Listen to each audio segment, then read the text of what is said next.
Goodbye, Joe, me gotta go, me oh my oh. 1952.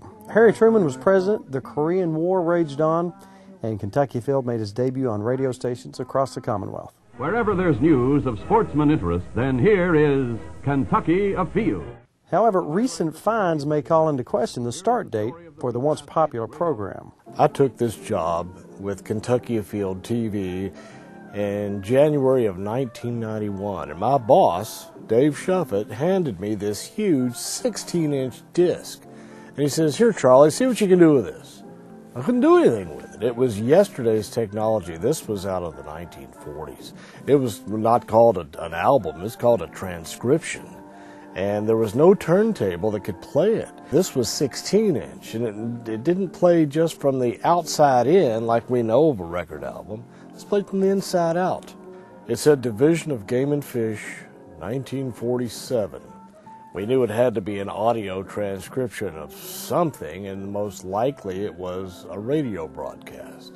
This is what we played in the 70s, a 12-inch disc, and no turntable I've ever met would play one of these. I'd contacted some of the older and larger radio stations in the Kentucky and Cincinnati area, and they had long since disposed of this equipment.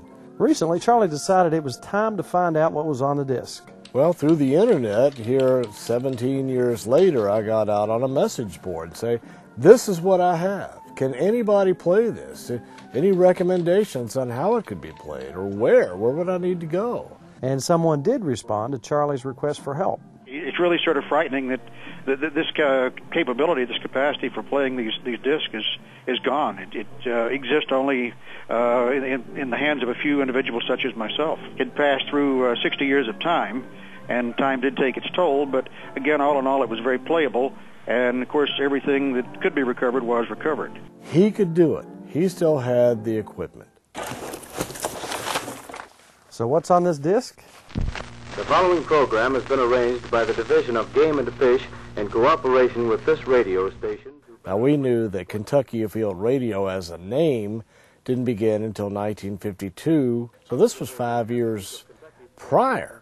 Turns out the first ever radio broadcast by the Division of Game and Fish didn't even have a name, but does appear to be the earliest known pilot program which would become Kentucky Afield. To better acquaint the sportsmen of Kentucky with the hunting prospects and the progress of the division and the League of Kentucky Sports. It's an archive.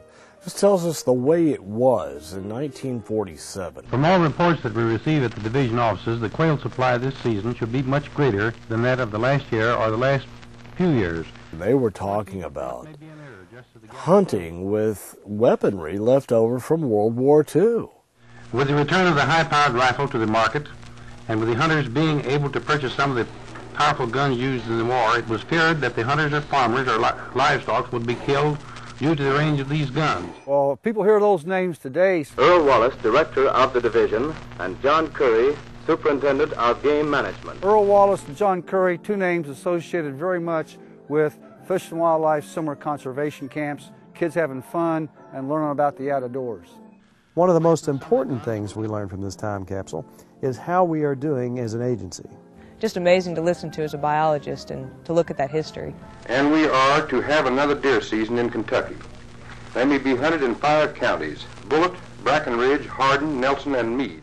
There was only 52 deer harvested, and only 5 counties were open for deer hunting that year. The restoration efforts that we've gone through have actually worked for this species, and they're doing great now. It was wonderful to hear these guys from 60 years ago and to look back and see the things that they were working on and the management issues they had. A lot of the issues they had were the same. Second, a sportsman should never take more than a bag limit of game and fish. A greedy hunter is not a sportsman. I had to realize that we've got to learn from the people that were here before us, from the managers that were here 50, 60 years before us. And we need to learn from what they gathered through the years and from their mistakes and from everything that they were successful for. And we need to try to build on that so we can be successful in the future as well. For many of us at Fish and Wildlife, it's exciting to have on record our very first commissioner, Earl Wallace. But imagine hearing your grandfather's voice for the first time. It just blew me away.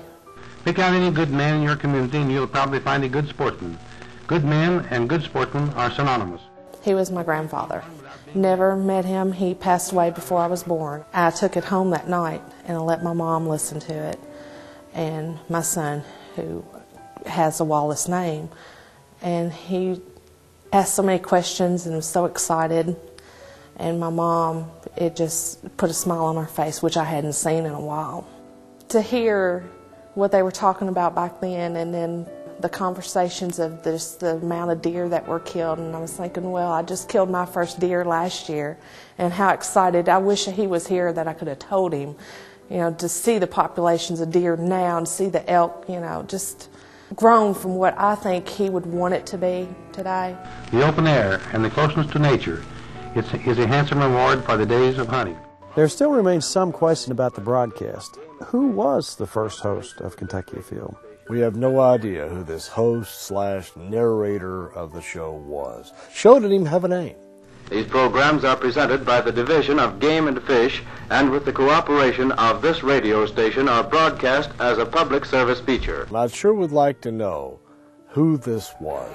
I wonder if our mystery host ever imagined a half-century later Kentucky Afield would still be bringing the outdoors inside. The directors of this department from day one have known early on that we needed to get the message out. People needed to know what we were doing with fish and wildlife conservation and education in our schools, on radio, on TV, and we're still doing that today.